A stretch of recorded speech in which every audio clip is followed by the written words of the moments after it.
સરકાર તો બનાવી દીધી મોદી સાહેબે, પણ તો આ સરકાર કેટલી ચાલશે એના ઉપર સવાલો ઊભા થઈ રહ્યા છે. કારણ કે બે કિંગ મેકર છે, નીતિશ બાબુ અને નાયડુ. હવે આ એન ફેક્ટર ક્યાંક ને ક્યાંક ભાજપને નડવાનું છે, કારણ કે આ બંને એન ફેક્ટર એ કેટલીક શરતો મૂકી દીધી છે. એમને સહમતિ પત્ર તો આપી દીધા, પરંતુ એ સહમતિ પત્રની સાથે અમુક શરતો મૂકી છે, અમુક માંગણીઓ કરી છે, અને માંગણીઓ પણ ભાજપ માટે માથાભારે સાબિત થાય એમ છે. કારણ કે આ બંને બાબુએ હવે નવા નવા મંત્રાલયો માંગી લીધા છે. હવે કેટલી માંગણીઓ કરી છે, કઈ કઈ શરતો છે, જાણીશું આજના ડેઈલી ડોઝમાં.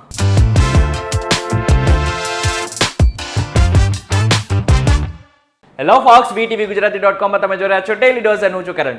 તમે કોઈ એક સેલની એડ જોઈ હશે. હવે સેલની એડની નીચે કંઈક નાનું એવડું લખેલું જોયું હશે, અને એ હશે TNC અપ્લાય. હવે TNC શું કામ અપ્લાય કરવામાં આવે છે? TNC એટલા માટે લખવામાં આવે છે કારણ કે એનો મતલબ એમ થાય છે કે શરતો લાગુ થઈ શકે છે. એટલે તમે જે પણ સેલની એડ જોવો છો એની પાછળ અમુક એવી શરતો પણ હોઈ શકે છે.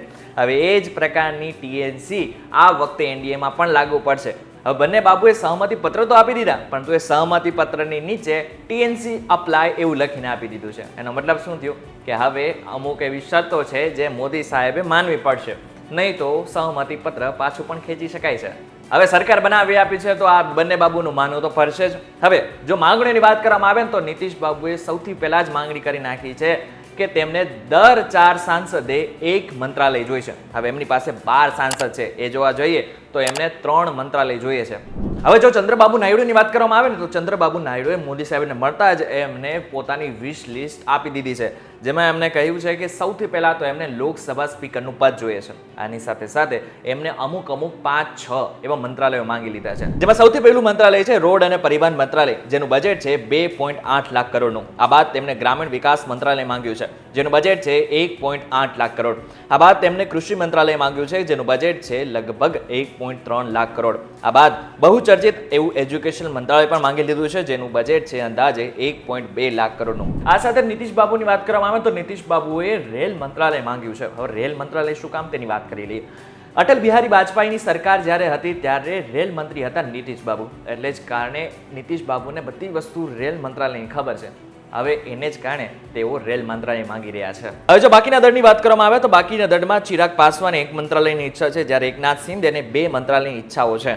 હજી તો આ માત્ર સૂત્રો દ્વારા અમને જાણકારી મળી છે, પરંતુ મહત્વની વાત તો એ છે કે આના કરતાં પણ વધુ મંત્રાલયો અને વધુ માંગણીઓ કરી હોઈ શકે છે.